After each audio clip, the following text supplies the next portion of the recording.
All right. Good morning, everybody.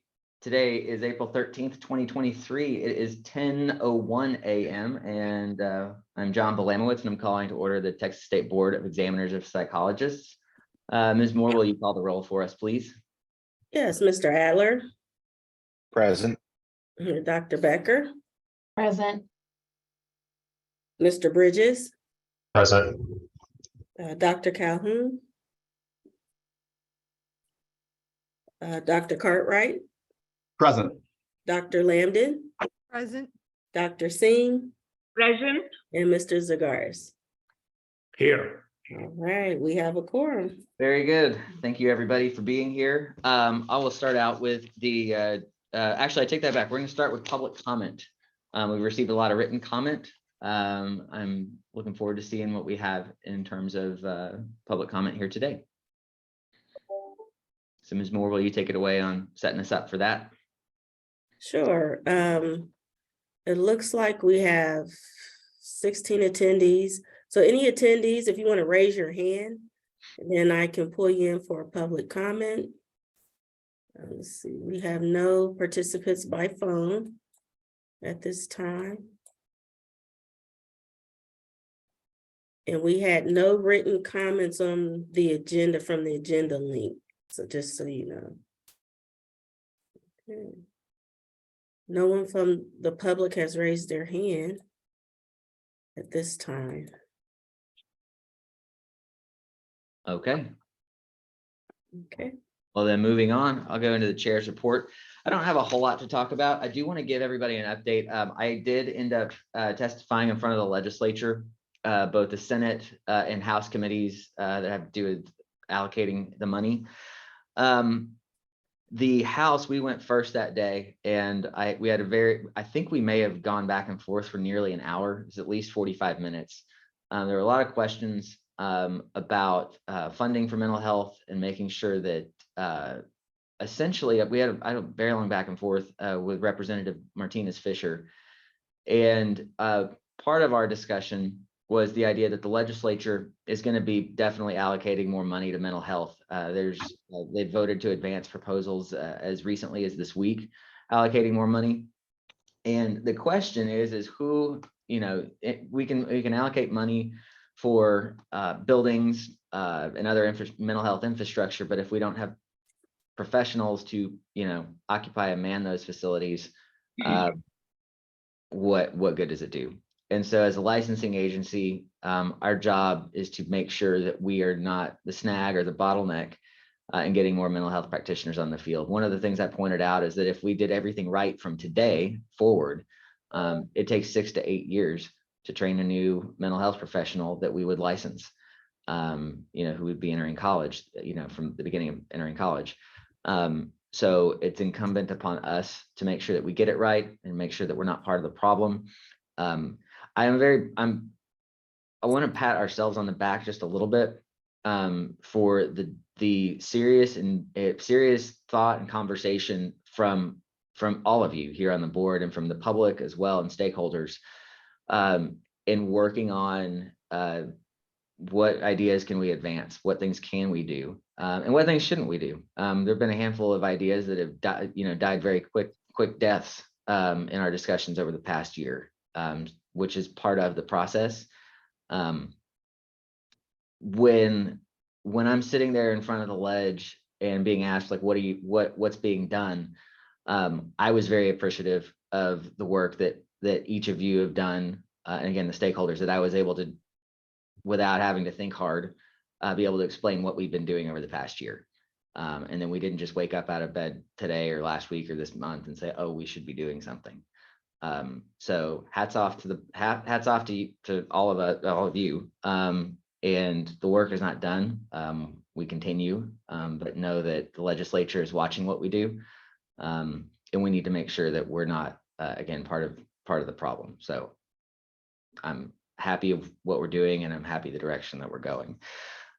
So with that, I'll turn it back over to our board administrator, Ms. Moore, to give her report, unless there's any questions for me, first of all. And hearing none, take it away, Ms. Moore. Okay. All right. We just have a few things. The council metrics report is in the meeting packet. If you guys had any questions on that, we can talk about it, or but it's pretty straightforward. Some of the housekeeping items that the council wanted us to bring to the public. Some of our emails have been reported going to spam. So if you guys could just check your spam folders for any notifications from the council or the prospective boards, especially around licensure renewal times. Just, do double check on that, make sure your notifications didn't go in there. The council has created a webpage for rulemaking changes in the rulemaking process. It can be found on our website, and it's useful information that'll show which rules are up for public comment for the council and the prospective boards. And there's a link where you can submit public comment, and it'll all be compiled for when the board looks at that on the appropriate agendas when taking in stakeholder feedback. And also the council will be sending out a survey regarding CE broker, just to get information. The board's considering using this as a way to track CEs. So just keep a lookout for that. We should have that out soon. Moving on to SIPAC. Far as the newsletters are listed there in the packet, and our Texas numbers have gone up some. So far as the e-passport, we have 847 Texas licensed through the SIPAC. And then those that have a temporary license to practice in other states is 54. So this SIPAC, this allows you to increase opportunities to treat clients, whether, if your clients move to other states temporarily. And we get a lot of those persons who's outside of Texas coming into Texas, and we get a lot of calls from other licensees from other jurisdictions. So if your state is a part of the SIPAC, this is a way that you can be able to treat those clients seamlessly if they're traveling in Texas temporarily. Okay. For ASPPB, we have a mid-year meeting coming up for April 27th through the 30th in 2023 in Denver, Colorado. Our board designee is Dr. Jamie Becker, and Mr. Daryl Spinks will be attending this conference. And looks like there'll be a lot of discussion and hot topics presented at this conference. So we're looking forward to getting feedback from our designees on that. The board held its first Lunch and Learn Insights Over Lunch, and it was a success. It was well received, and we did, in our survey, we included feedback from our attendees for future topics. So some of those future topics that people would like to hear more about is they want more information on board actions to protect the public, and this talking about antitrust rulemaking. They're interested in how the board would process, what's the board process to determine how to vote on the EPPP Part 2, whether it be something our state would consider or not. That might be a good topic coming back after this mid-year meeting, and exactly volunteer Dr. Becker to sit on that Lunch and Learn. Okay, that sounds great. There's supervision roles or for supervisors. Someone overview of SIPAC and how the SIPAC complements the Texas license. And then investigative processes. And let's see. And one attendee thought it would be helpful to know how the board determines which items are on the agenda. and how we go about selecting which laws and rules to make proposed changes for. So that was some nice feedback we received from them. I'd be interested to see if we had a section of, because those are a lot of topics that are all Yeah. good, that don't necessarily need a whole lunch and learn dedicated to it. But if Exactly. maybe we did a lunch and learn to an Ask Me Anything and have an amalgamation of a lot of those things. Yeah, that's an option as well. I think that's how we did our first council one. We just kind of opened the floor up and just asked any questions that came in. Yeah. Yeah. I think there'll be a lot of questions about EPPP2. And in fact, I would ask that with that ASPPB meeting coming up in 2 weeks, I don't know how many of our attendees are PhD level psychologists or PsyDs, but if folks have particular questions about EPPP2, I would ask that they get those questions to the board so that I can take that to the meeting and perhaps come back with those. I know that a couple of board members have reached out with questions to take to that meeting, but if any of the general public has particular questions that they want brought to that meeting, I would like to hear those from the public as well.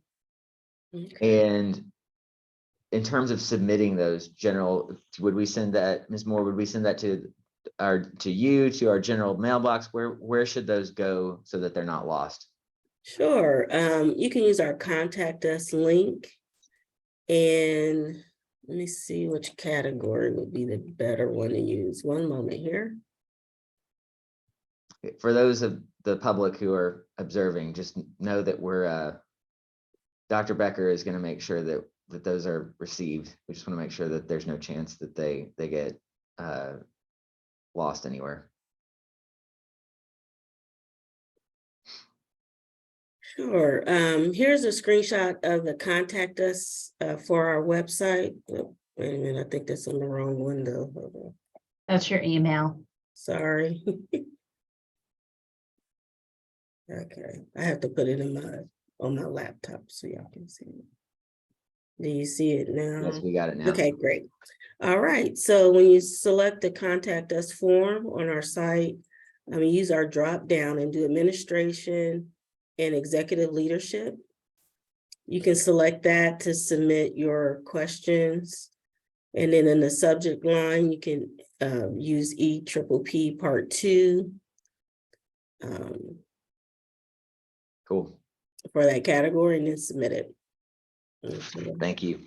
All right, let me stop sharing this. Okay. All right. So Thank you, Ms. Moore. I appreciate that. Oh, you're welcome.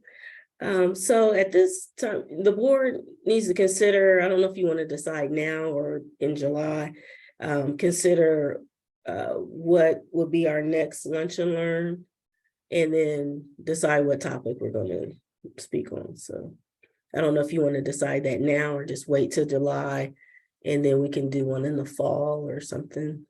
I was going to say, yeah, we kept this first one real general to just kind of open up, branches and veins into other areas, and kind of questioning for what would be relevant and what people are interested in. So I thought it was a good, just kind of general overview of the board, and then hopefully that, I think the EPPP2 is going to be the, that's obviously the elephant in the room, and then other topics as well. So Sure. thank you all for doing the insights as well and helping us set that up. It was great. I think it was beneficial.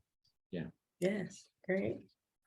I'm not opposed to setting a date, or at least giving we can work out. I feel like I don't necessarily think we need a motion to set a date this moment unless we have an idea. Yeah. But I do think that it would be a good idea to have another one before our next meeting on the heels of this ASPPB meeting. If EPPP2 is the hot topic, I see no reason to delay having one. Curious what the board thinks. Hang on, I think Dr. it's a good idea. I wouldn't have much to add to EPPP2. I'll admit my knowledge of that is probably pretty minimal, but probably there are people on the board here who would be very, very good panelists on that. Dr. Becker, I saw you say something. You were on mute though. What did you say? I said that's reasonable. Okay, Okay. very cool. Okay, so just for reference, our next meeting is July 13th. So in efforts to prepare for it, you guys want to set a date in June? Yeah, I would say either May or June. June, Um, okay. All right, I can send out a doodle poll to see everybody's availability, and then we can select that and post that on our site once we get it set up. All right. All right, that completes my report. Very good. Thank you very much. Moving on to enforcement. We have our status report. Sorry, Mr. Bridges, I'm going to put you on the spot, Mr. John Bridges. Did you want to talk through any of these at all on the status report? Or is it you just available for questions? I'm available for questions. So if there's any questions on our status report, you can see the statistics there. Go back. We've got, sorry, we have nothing. I'm sorry, let's do. Yeah, we've got a bunch of dismissals from staff. If there's any questions there, this would be the time to ask Mr. Bridges about that. Hearing none. Moving on to ISC panels, we need to set the next one here. This would be March through May of 2024. I don't know if y'all have that up. Looking at the cycle, first of all, are there any volunteers?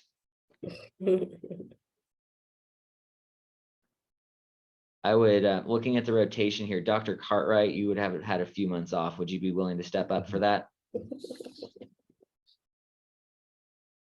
Yeah, that's fine. All No right. problem.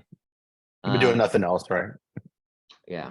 And If I'm still on the Donnie, board, I would love to do it because I think Okay. Andoni has 2 in a row. I mean, like I said, oh, that's right. He I've does. expressed both me, Andoni, and Ryan Bridges, our terms end Halloween this year, but I think we all, I don't know, but I hope I'm still on the board at that time. So We'll put you down then, because you're right. Andoni has 2 in a row. Herman, and then if no volunteers for the public member, Ryan's got the one before that. I'd volunteer myself. Yeah, like Herman said, I would certainly volunteer if I'm still around. So Okay, well, I'll put you down then. Okay, so for the record, without objection, Cartwright, Dr. Cartwright, Herman and Ryan. We'll do it on March 1st through May 31st of 2024. Without objection. Okay. Thank you very much. There's no dismissals for ratification. Nope. Moving on to part B, agency counsel. Sorry, I'm moving so fast here. I need to get back to my meeting materials.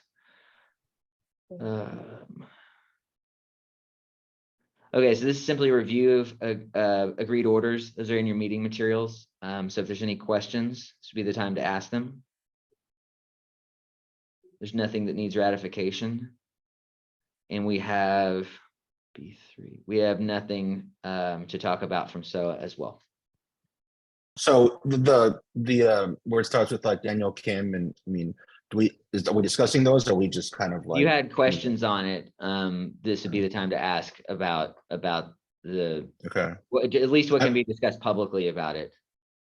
okay. I'm unfamiliar with Emma Church. Can it get a little bit of information on dual relationships? She had a prior order for boundary violations, and she did not want to be on the prorated status anymore. So she offered, once a new set of violations came up, she just said, I'll be a life coach. So Okay, we'll let okay. her be a life coach. okay. Priscilla Mendez, and just quickly, practice that license of without legal authority? She was, I think she's the one who got her PhD, and she thought she was still under proper internship, but wasn't. So, Okay. All right, thank you. Any other questions? Okay. Hearing none, moving on to committee reports.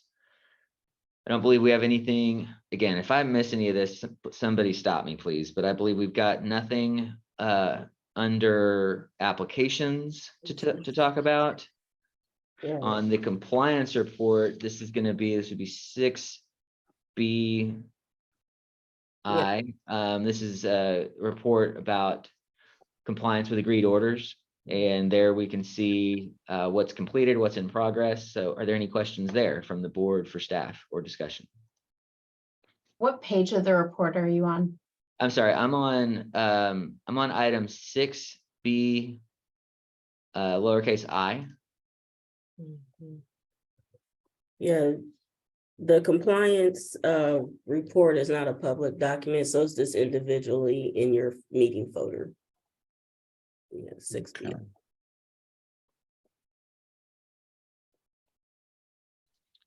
Right. Any questions there? And I don't believe we have anything from jurisprudence, the jurisprudence committee and the rules committee. Well, just briefly for the jurisprudence committee, we updated the jurisprudence exam instructions to include exam content outline and defining the domains. So with defining this will enable us to create the categories for when we start working on a new test questions. And then in hopes to have a bigger pool of questions to pull from. Because right now, every test question is being asked every time. So this is preparation for that. So this kind of what we're doing is we're updating our pre-exam questionnaire to make it more relevant. We will be adding a post-exam survey. And then we'll have to follow the process to start writing new test questions. And then we'll add those once we're ready for that. Yeah. And the jurisprudence exam information sheet is on our website. And you can see that it basically outlines the categories and the number of test questions that fall in that category and what percentage that makes up of the exam. Okay. Good deal. For the rules committee, aren't we supposed to meet? We talked about something last meeting that Yes. probably Yes, Ms. Moore, do you talk about that with the petition, the LSSP endorsement thing? Yes, we do need to set up a meeting for the rules committee to discuss potentially adding some type of endorsement language for the LSSP. To make that a lesser barrier to licensure as far as set up some rule language that allow that transition a little easier and quicker in that regard. And then we also did receive a petition for a rule change. And that will be discussed at the rules committee and then brought before the board for the July meeting. Wasn't there also a topic of the LPA remediation, if I recall correctly? Dr. Becker, do you recall this? Yeah, okay, Patrick. Oh, that rule actually is out for public comment, so that the LPA licensing rule was done at the last meeting, and so that's actually been published, and so it hopefully will come back to you to be considered to be adopted. Those LPA licensing rule changes. Okay. Yeah, I think the public comment ends April 30th on that rule. Very good. Any other questions, comments, discussion? All right, we're moving right along. Rulemaking. So we have talked about this one. We're looking at 465-38. This is adoption to send it up to BHEC for final approval. You guys can see the comments on this. I've been here a little while, and I actually don't recall ever seeing anything in terms of over 1,000 comments for anything. I don't think I've ever seen that. I'm appreciative, deeply appreciative of the public's engagement on this. So I'll open up the floor for discussion and any movement on this. I mean, I will say the public comment was pretty overwhelming, with 1,035, written comments all in favor, and I think over 1,644 pages of written comment all in favor. Obviously, a lot of arguments as to, why the term school psychologist may be more appropriate, or at least acceptable in the school setting. So obviously a lot of things came up in that public comment. Be curious to see what you all think about it. And I think a lot of it was just kind of simplification, clarification. Sometimes there's confusion. The LSSP title, even like, I saw some comments I thought were interesting about like translators trying to explain what that is to someone, might speak a different language, whether it be Vietnamese, whether it be Spanish, whether it be, the term LSSP, just it kind of can throw people off. Not only parents, not only families, but also educators. It often will get confused with SLP, speech language pathology. There's just a lot of just the terminology itself. And then the fact that, in 48 states, it's pretty overwhelming, like, 48 states that use the term school psychologist. I'm not as big of a fan as licensed school psychologist, but I mean, the term school psychologist is just, it's pretty standardized throughout the country. So again, would be curious to see what your all's thoughts are on it too, but I thought the public comment was overwhelming, and kind of didn't see anything opposing it either. So I thought that was interesting. I kind of assumed there might be some opposition in public comment, or either verbal or public or written, but didn't see anything really. So Mr. Hyde? No, Mr. Hyde? Yeah, I did. Sorry, I didn't want to interrupt. I just wanted to add a couple quick things. We did submit a request for Attorney General opinion for this rule. The deadline that the response that they sent back to us said they would respond by May 1st, but we have also received in response to those, hey, our deadline, we told you previously, we're not going to meet it, and we'll give you an opinion when we give it to you. So we may get a response by May 1st. I wouldn't hold your breath is the whole point. And so my recommendation would be, if you want to move forward with the rulemaking, I would say just go ahead and do that. And when we finally do get an opinion back, we'll bring it back to you, and you can read it and make a decision on what to do with that determination at that point. The only other thing I was going to mention too, and Daryl, you can certainly chime in, is because Dr. Cartwright, this is what reminded me is you said you didn't love the licensed school psychologist in there. So it says the title, you may use the title school psychologist or licensed school psychologist as referenced in the education code. The education code specifically says school psychologist. It doesn't say licensed school psychologist. So I might recommend adopting with a change and striking the term or the words or licensed school psychologist, and just leave the title school psychologist as referenced in section 2103 of the education code. Yeah, Patrick, we need to make that change. I do think we need to make that change, because I remember that was something that we talked about at the council meeting, I believe, last time. TPA had expressed some concerns about calling it a licensed school psychologist when the education code refers to it as a school psych. So I think we do need to make that change to make sure we match the statute exactly, and we don't go beyond that statute. As far as the AG opinion, and this is something I had mentioned at the last, I think, council meeting. My recommendation was, look, let's go ahead and move the rule forward. Let's keep going. Let's just do it. And then if the AG comes back and says, no, you don't have the authority to do it, then we can tackle that. We can address that issue then with what to do with the opinion. But I mean, right now, it looks like we do have the authority. I'm comfortable enough moving forward is what I told the council last time. So let's just keep moving on that track. And if the AG says, no, you can't do that, then we'll go back and revisit it. But we need to kind of put this issue to bed rather than waiting around. Of all the things the legislature is good at, the legislature is good at limiting things. And the fact is that the statute refers to this and with these two terms, to me, says if they really cared which one we would have used, the law would say one thing and it doesn't, it says two.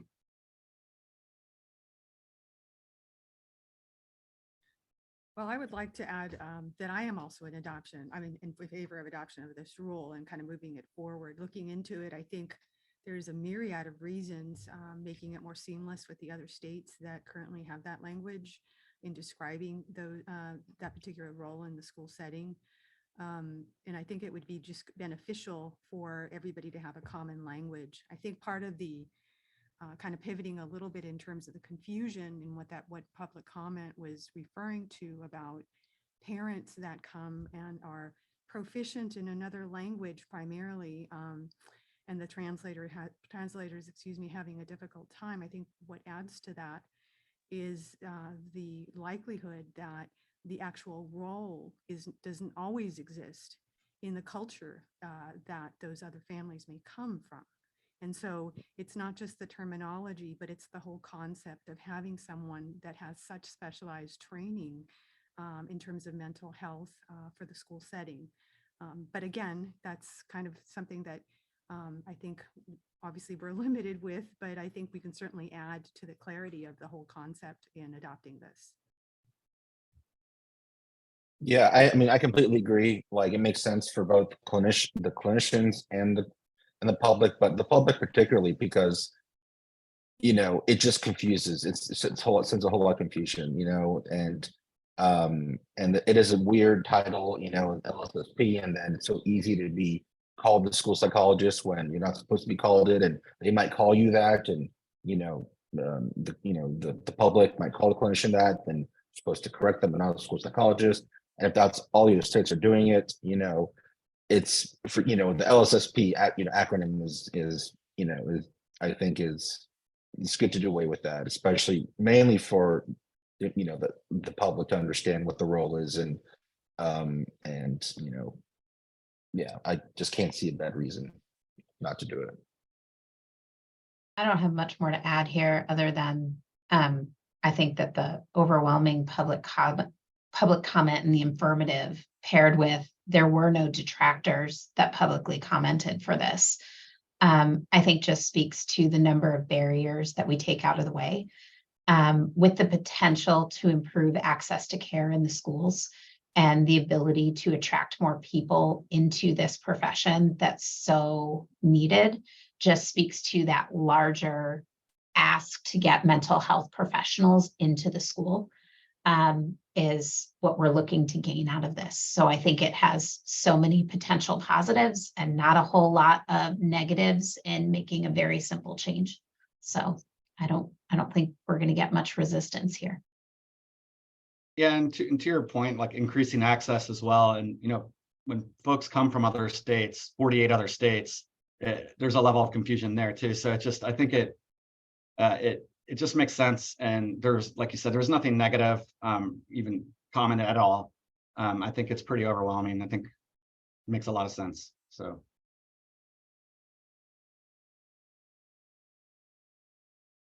Any further discussion? I think it would be appropriate for a motion to approve this with the caveat we strike, I don't have the rule in front of me, the licensed part of it. I will make one more quick comment though. It was a change to the label, but it didn't actually change some of the work that folks have brought up repeatedly that we might need to do around some of the rule So I think that work may still need to be done. And I just want to go on the record that we're not done with this topic.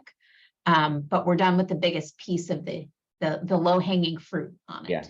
So Dr. Becker, I'm so glad you said that, because I was either going to say it before we voted or after we voted, that Yeah. we're not going to, we're not going to pat ourselves on the back and say mission accomplished. There's really no mission accomplished banner with this. This is simply the first step. fair enough. And the idea, if you can see it, you can be it. If you can name it, you can solve it. And this is part of making this issue more visible to the public. And again, I've said it before, my goal is to figure out, how do we inspire an 18-year-old who's graduated high school? How do we inspire them and show them the way into this profession? And calling it something that we all understand is the first step. And so there's a lot more that we're going to have to do to support those individuals and young people who hopefully will enter this profession to change lives in this state. So Dr. Becker, I'm very grateful that you brought that up in this discussion right now. John, if you could repeat that one more time, that statement, so I can write it down from my clients. If you can see it, what'd you say? You can You're going to see have it. to go back and you're going to have to go back and like, you see it, you can be it. You can see, and then if you name it, you can solve name it, all right, great. Yeah, the Awesome, first thing in solving a problem is naming it and defining it. And Yeah, so that's true. That's so true. It's a good line. It's a good oh, line. thanks. So Somebody who has the rule in front of them, I'm trying to bring it back. What do we need to modify if we're going to approve this now? Yeah. I'll motion to approve it with striking the language of or licensed school psychologist. Yeah. I'll second that. It's been moved and seconded. You guys have heard the motion. Any further discussion? All in favor signify by saying aye. I All opposed say no.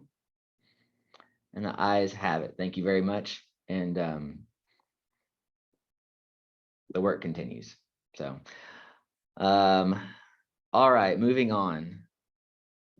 Discussion and consideration of switching to 3 times a year meetings in lieu of quarterly meetings. So just to lay this out real quick, BHEC already did this for 2024. And I didn't acknowledge this earlier. Thank you to staff for everything they do in getting our paperwork organized and information straight ahead of this. So that's the only reason I know this in front of me right now. February, June, and October are when BHEC is meeting. And the idea, I believe, is that if we were going to consider going to 3 times a year, it would be wise for us to at least go ahead of those meetings. That said, just because we only schedule 3 meetings doesn't mean that we can't call a special or an emergency meeting if we needed to address any type of regulatory change to either fit a calendar or if there was some item that needed immediate attention. So with that discussion, I got no problem with it. Okay. I got no problem. Okay. Sounds good. Any other discussion? I'm all for it as well. The only thing we saw when we were, as you know, John, when we were at the BHEC meeting, that we got a little bit of feedback on afterwards on like, well, that would be that much longer of time for like an outstanding investigation or people like if they're pending licensure, things like that have to come to, be determined at a board meeting.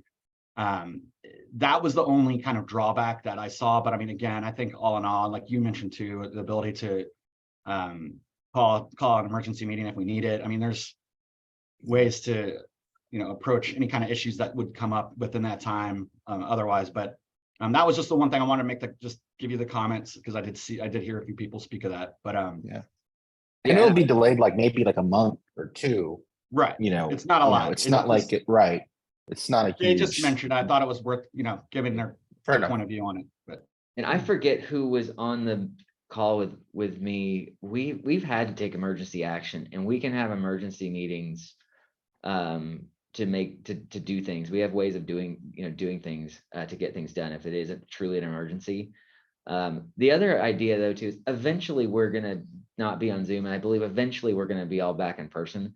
The idea of us all having to come down to Austin 4 times a year, I don't think it's necessary. And if there was a time we needed to do another meeting via Zoom, if we're at that someday all back in person as a regular thing, I believe we would still have this option. and to do the hybrid. So I think this would Agreed. be, I'm sorry, Dr. Calhoun, go ahead. I think this would be a good thing because it would give committees, if they needed to add more time to do that. And I'm sorry, but I've been sounding like a frog for a whole week.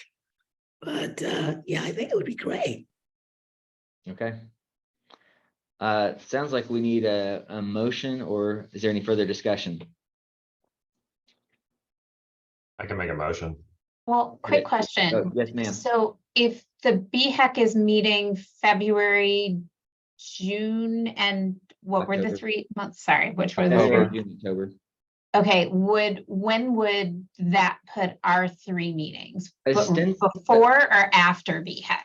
Before, ostensibly, it would be, we would, because what we're doing is proposing something or sending it up to BHEC. It would behoove us to have it done, you know, a couple weeks before. And so that might be, staff, help me out here. Is that a is that a 1 month ahead to where it's a January, May, September thing? Yeah, from what I listed, we would have to change that. So yeah, maybe a January, May, and either late August or September meeting would need to be switched. Yeah. And for ease, I don't think we're talking about deleting anything that's scheduled really through the end of the year or anything. This would be moving forward through 2024. Right. Mhm. Diane, the proposed meeting dates you gave them are still based on a quadrennial or a 4 quarterly meeting, right? Well, I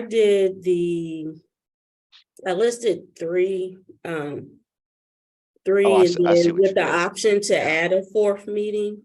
Okay, I see. Yeah,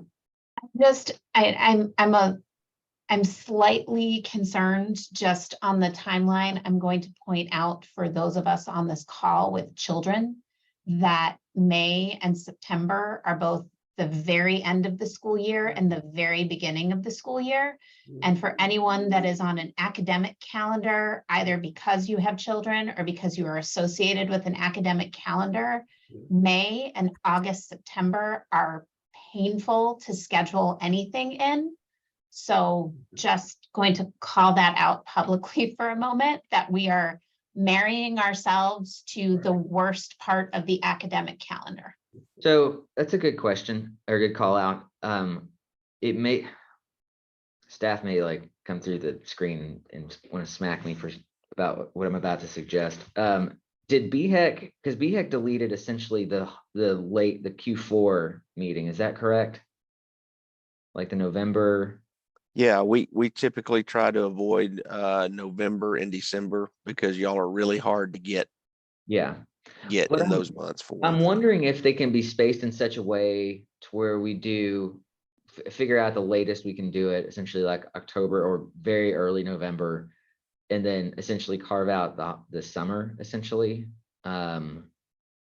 or to guard to Dr. Becker's point, like what, I don't know what a 3 meeting cycle. I really like the 3 meeting idea. I really, really do. I'm just calling out that how BHEC selected their months would make it really hard for the rest of us to go exactly 1 month ahead of them without them taking the very end of the month and leaving the rest of the boards the very front of the month to go like 3 weeks ahead of them versus the month before, because you are going to mess right into school years, kids, and all that mess. Do we have a? Go ahead, Dr. Singh. I just have a question. Why do we have to go 1 month ahead? Can we do 2 months ahead? You could. What I was going to ask for staff is there a unified like proposal calendar that would work between all of, if assume all the boards went to a 3 meeting cycle to comport with BHEC? Do we have like a working draft of how the dates stack up? Because I've seen y'all's calendars balancing all the different boards, and I'm kind of shocked sometimes how packed it is. And it's sort of like a game of pickup sticks. If you move one, you can't help but bumping into a whole lot of other things. So what I don't want to do is set ourselves up for making it harder on ourselves than it ought to be. But if do we have like a unified draft essentially if we all went this way? No, and I don't even know how we would do that, to be honest with you, because each board, you've got all the board members with their competing conflicts and everything, and it's just it's impossible for us to do that at the staff level, come up with that. What's the latest essentially if we're going to do something? Does it have to do with just the public posting requirements for the Open Meetings Act? Is that our really only constraint of how close we could do it to BHEC and get something that we pass on the BHEC agenda? Yeah, I mean, in theory, you could meet the day before BHEC. I would just have to try and divine what y'all were going to pass in terms of rules so that I could then go ahead and get it on the BHEC calendar. I do not like doing that because that really puts a crimp in Patrick and Brenda and I, because we have to then transfer immediately over from whatever y'all just did to BHEC. Yeah, and we that next surprise you day. sometimes on what we're Yeah, doing. yeah, y'all are good about that. All the boards are. So that's why we like to have that 30-day cushion. So that we actually have time to prep and then get it to the council members so that they can actually look at it ahead of time. What if we give you 2 days? I'm just kidding. Oh, you're generous today. Mr. about- Belamowicz, Yes, ma'am.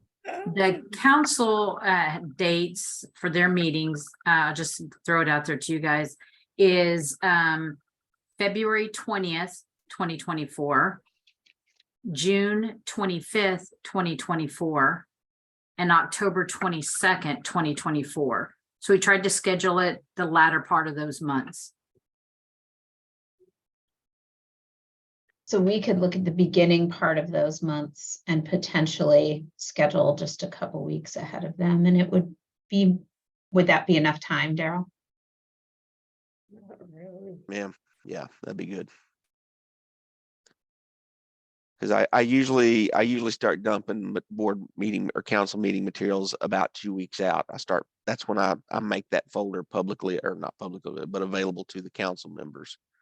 And then I'm just adding stuff to it the closer we get to the meeting as stuff comes in. But yeah, that would be enough time. I rarely know that I'm going to have a conflict. I actually expect that I'm going to have a conflict the first 2 weeks of June of next year. So somebody else can run the meeting if that's the case, if that has to be when it is, but we'll work through that. There's not going to be any date when nobody has conflict. Right. So we just need to set it up how it's going to administratively work well, and then just go with that. And we have a lot of time to rearrange our schedules. Do y'all have rather than trying to work this out in the meeting, what's y'all's next meeting date, Diane? It's July 13th. Okay, so it's still within this fiscal year. Mhm. We could kind of remount and reload on the dates and see if we couldn't give you some more options to pick from. Yeah. And then send those out to you ahead of time and just kind of vet it informally, and then y'all can adopt it at the June meeting or July meeting, whatever it is. I think that's wise. I think you can tell there's no opposition to having one less meeting. Because I think we can still one less scheduled meeting. And again, if we need it, we can always always call it. And I mean, sorry to interrupt you, Mr. Chair, but I mean, guys, just because you miss getting ahead of one BHEC meeting isn't the end of the world. I mean, if it's a mission critical rule, we'll just at the council, we'll just pull them in for a special meeting. I mean, we've done it before. It's not that difficult. If I just got to do one rule, we just drag Gloria down here and everybody jumps on for that one meeting and we're done. Or worst case scenario, if it really is mission critical, we'll just do a joint meeting between the council and the board. We've done that before with like social work or MFT. I can't remember which one. So, I mean, there's ways to don't worry about screwing something up because we miss a mission critical, item on the agenda, because we'll get that covered. Don't let that hang you up. Cool. And just don't, if you just if you miss one or two, one council meeting, don't let that ruin the whole thing for you. So let's table this then for now. If there's without objection on that, let's table it. Let's see some draft dates for us to discuss at our next meeting, and then we'll maybe move on it then. Okay, any further discussion there? Everybody's good. All right, thank you. So this is just a brief discussion point. I mean, if anybody wants to discuss it, they can. So again, I guess I'm gonna pat ourselves on the back a little bit. I feel like we kind of led the charge in this when we called our special meeting, and everybody came down with their ideas to the Capitol last year. And this goes back to what I mentioned in the chair's report of when I'm sitting there in front of members of the legislature, looking at the report that they put out post Uvalde about what are we doing. The directive was very clear to us, is to make sure that we are streamlining and eliminating bottlenecks in our regulatory and licensing process. And so it was just, I was very happy to be able to say that we have been working on this, and we didn't need for you to ask us to get started on it anyways, but we're proud to tell you we're working on it. So that said, the BHEC essentially, BHEC is not designed to initiate rulemaking. That duty generally resides here at the member board level, and essentially they've asked what we're already doing it, and we're continuing to do it, to what Dr. Becker and a few others of you have also kind of said.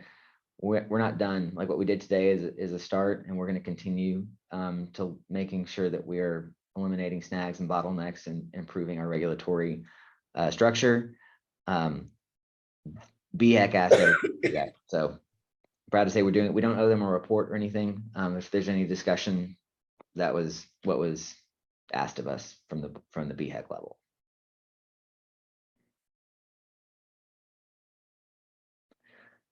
All right, if there's no further discussion on that. Recommendation for agenda items for the next board meeting. I think the only thing we already talked about was regarding,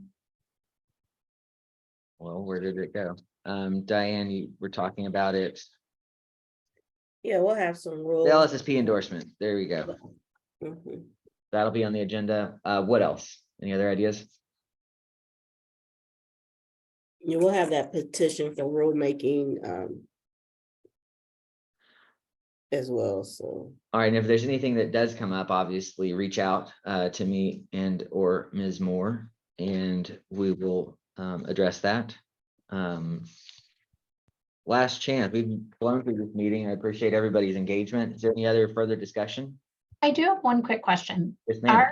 Our current status around reciprocity for other states, is that predominantly in SIPAC, or do we have reciprocity agreements with other states in addition to SIPAC?